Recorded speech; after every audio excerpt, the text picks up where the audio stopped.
Ny fiangonana Kristam-basia Madagasikara dia faly miarahaba anao indray amin'ity andron'ny alatsinainy faharoan'ny volana Jiona ity, ary faly manonona ny fiadanan'ny Tompo ho an'ny tsirairay avy.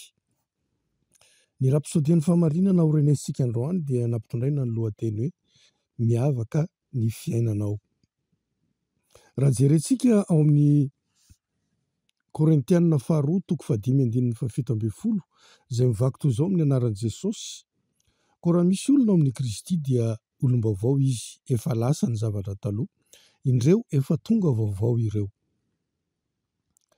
Maro amin'izao andro izao no efa voafehin'ny fisainana fa rehefa tonga amin'ny vanim-potoana iray eo amin'ny fiainana izy ireo dia manantena fa hisy aretina na olana ara-pahasalamana tsy maintsy hahazo azy. Nolazaina tamin'izy ireo fa eo anelanelan'ny 570 taona sy ny 50 taona dia manomboka miha-malemy ny vatany. Misy fanaintainana miseho, ary eo amin'ny 90 taonany dia mety hisy olana amin'ny fo.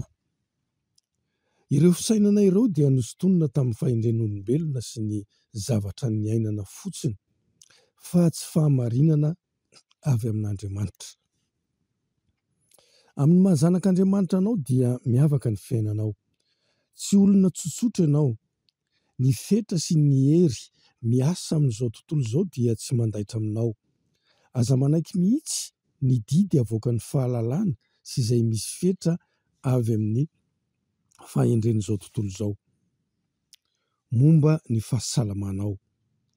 Tsy miatra amin'ny vatanao izay hita eto amin'izao tontolo izao sy ny aitraitran'ny natiora.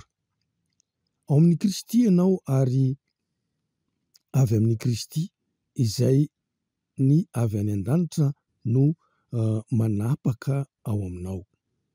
Hoy ny Korintianina faharoa toko 5:17 hoe koa raha misy olona ao amin'ny Kristy dia olom-baovao izy, efa lasa ny zavatra taloha, indreo efa tonga vaovao ireo.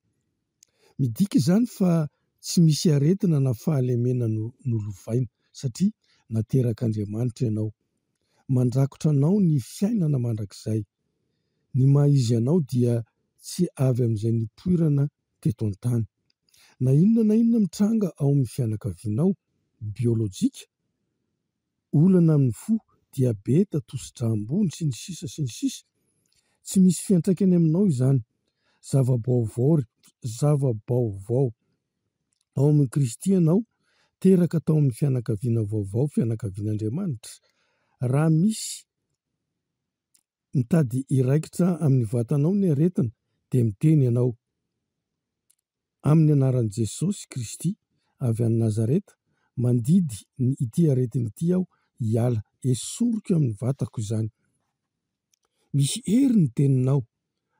Ampiasao ireny mba hampiorina ny fahasalamanao avy any an-danitra. Karakarao ny vatanao, mitenena ny fiteny tsy fantatra mba hamenoana ny fanahinao ary mamitsorateny mikasika ny fahasalamanao. Ny vatanao dia hamaly ny tenin'Andriamanitra. Eo amin'ny kilasin'Andriamanitra no misy anao, feno ny fiainan'Andriamanitra. Amin'izao fotoana izao ambarao hoe lavitra ny aretina, miaina ambonin'ny fepetra, apetraky ny taona na ny tontolo iainana aho. Ara-dalàna ny tosi-drà, milamina tsara ny foko, ary miasa ara-dalàna tsara ny taovako rehetra.